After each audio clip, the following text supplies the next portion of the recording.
जैसे कि किसान भाइयों, हम अभी चर्चा कर रहे थे कि कम लागत के अंदर बांस आधारित जो माधव मॉडल से अभी जो परिचित नर्सरी की, तो इस माधव मॉडल के अंदर जो बांस की नर्सरी है, इसके अंदर हम बात कर रहे थे कि ये अति आधुनिक तरीका इसके अंदर अपनाया जाता है। तो हम मर्दा रहित माध्यम से किस तरह नर्सरी तैयार कर सकते हैं, बीज, अच्छा पौधा और स्वस्थ पौधा खेत तक कैसे दे सकते हैं, इसके लिए भी हम लोग काम कर रहे हैं शुद्ध और जैविक तरीके से। जहाँ पे भी किसान भाई इस तरीके की बात आती है कि मर्दा रहित माध्यम या सॉइललेस मीडिया से हम आधुनिक तरीके से पौधे तैयार करते हैं, तो किस तरह करते हैं, तो इसमें सबसे बड़ा जो योगदान रहता है वो इस तरह की प्लास्टिक ट्रे का योगदान रहता है। प्लास्टिक ट्रे, इसको जो तकनीकी भाषा में इसको प्रो ट्रे बोलते हैं। सब्जियों के अंदर इस तरह की 98 छेद की, 104 छेद की, 96 छेद की अलग अलग इसमें उपलब्ध होती है। हम जहाँ पे फलों की खेती करते हैं तो 56 छेद की ट्रे का भी उपयोग करते हैं, इससे बड़ी छेद का भी करते हैं।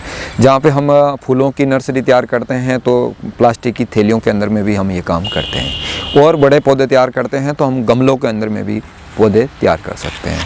अब जब हम मिट्टी रहित माध्यम की बात कर रहे हैं तो कुछ न कुछ तो उसको माध्यम देना पड़ेगा जहाँ पर बीज अपनी कैनोपी बना सके, तो उसमें हम यूज़ करते हैं कोकोपीट का।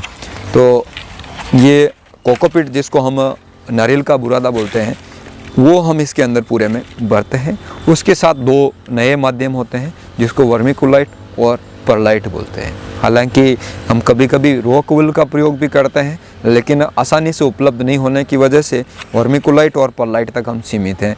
इसके साथ कोकोपीट में जितना कोकोपीट है उसका तीसरा भाग वर्मिकुलाइट का, उतना ही भाग इसका अपना परलाइट का उपयोग करके मिश्रण करके और उसको बिल्कुल गीला करके इन ट्रे को हम लोग भर देते हैं। भरने के बाद में हम इसके अंदर बीज डाल देते हैं और बीज डालने के बाद फव्वारे से, जारे से या अन्य कोई पद्धति से पानी दे देते हैं।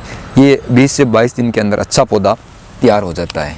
आप देखेंगे कि ये पौधे हमारे तैयार हैं और इसके अंदर अपनी जो आइसक्रीम के जैसा ये पौधा सामने नज़र आएगा। जैसा कि मटका कुल्फ़ी आप लोगों ने देखी होगी, मटका कुल्फ़ी के अंदर किस तरह मटका कुल्फ़ी तैयार होती है, वो व्यक्ति बाहर निकालते एकदम अच्छी सी आइसक्रीम आपके सामने आती, ठीक वैसे ही मैंने आपके सामने से यहाँ से ये निकाला है। और ये बीज इसमें डालने के बाद कोकोपीट के अंदर जो मीडिया हमने बनाया था उसके अंदर बीज डाला, वो बीज से आज ये अच्छा पौधा हमारे पास तैयार है। स्वस्थ पौधा है, स्वस्थ जड़ है और आगे जाकर भी अच्छा उत्पादन आसानी से देगा। ये हजारे की नर्सरी हमारे यहाँ पर तैयार की गई है। अब बात करते हैं किसान भाइयों की, ये इसकी आवश्यकता क्यों पड़ती है। आखिरकार नर्सरी तो बन गई और ये हमने हाईटेक विधि भी अपना लेंगे, लेकिन क्या इसके लाभ हैं और कौन से ऐसे लाभ हैं जिसकी वजह से आज मर्दा रहित माध्यम में हम नर्सरी तैयार करते हैं। किसान भाइयों, जहाँ पे भी मर्दा रहित माध्यम नर्सरी की बात हम लोग करते हैं तो इसमें ध्यान आता है कि सब्जियों की बात करें तो सब्जियों में सबसे महंगे बीज जो हैं वो सब्जियों के आते हैं। तो जहाँ पे भी किसान सामान्य क्यारी के अंदर जब ये काम करता है तो आप समझिए कि यदि वो सामान्य क्यारी में तैयार करता है तो उसमें से 20% बीज तो ज़मीन के अंदर ज़्यादा गहराई पर चल जाता है या ऊपर पड़ा रह जाता है। 10% बीज पानी से और मिट्टी की बीमारियों से गल जाता है। उसमें भी कुछ बीज चींटियाँ और अन्य जानवर उसको डैमेज कर देते हैं। तो इस तरह किसान का 50%, लाख रुपए का बीज यदि वो लगाता है तो 50,000 का बीज तो उसके पास पहुंचा ही नहीं, 50,000 रुपये का ही बीज उसके खेत तक पहुंच रहा है। तो हमने इस विधि को इसलिए आगे बढ़ाया है कि किसान का पैसा कैसे बचे।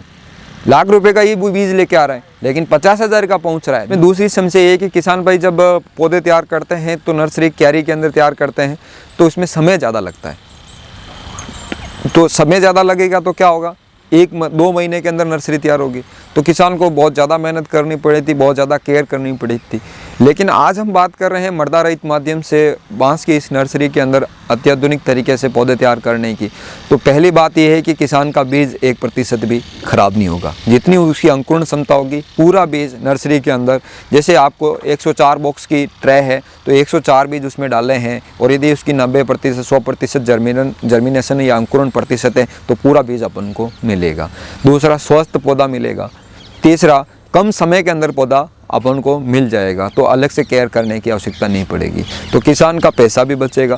तीसरी बात ये कि नर्सरी से जो बीमारी है वो मर्दा की बीमारी है वो आगे जाके मूल खेत तक पहुंच जाती है। तो कई बार किसान की फसल नष्ट हो जाती है। गोभी की फसल के अंदर मर्दा गलन जो समस्या आती है, रूट रोट की समस्या आती है, वो मर्दा से आगे जाकर न पहुंचती है। ऐसी कई बीमारियां ऐसी है जो नर्सरी से आगे तक, आज निमेटोड की बात करें तो ज़मीन के हिसाब से वो मिट्टी से आगे अन्य खेत तक पहुँच वो विनाश का पर्याय बन जाती है। तो हम लोग किस तरह इन छोटी छोटी समस्याओं से जैविक पद्धति से और प्रकृति और पर्यावरण को बिना नुकसान पहुंचाए कर सकते हैं। तो ये एक प्रयास है कि मृदा रहित माध्यम से हम नर्सरी तैयार करके पौधे तैयार करें तो किसी तरह का नुकसान भी नहीं और किसान की आर्थिक स्थिति के अंदर फायदा भी होगा। मोदी जी ने 2 तरह की बात की है कि आत्मनिर्भर भारत और 2022 तक किसान की आय को दुगनी करना। तो उसके लिए ये बेहतरीन एक उदाहरण है कि आत्मनिर्भर भारत की एक बात करें तो जब किसान की फसल के अंदर रोग नहीं लगना, कीड़े नहीं लगना और स्वस्थ पौध मिल रहा है तो वो किसी और पर निर्भर होगा ही नहीं,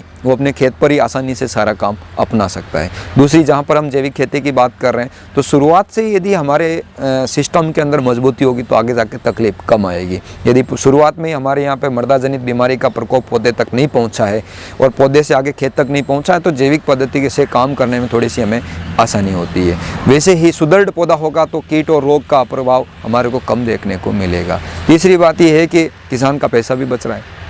तो इस तरह के अनन्य प्रकल्प इसके साथ जुड़ते हुए जाते हैं। जहाँ पे मैंने प्रकृति और पर्यावरण की बात की है, यदि मृदा जनित बीमारी इस पौधे को नहीं लगी है तो किसी प्रकार के रसायन की आवश्यकता नहीं पड़ेगी।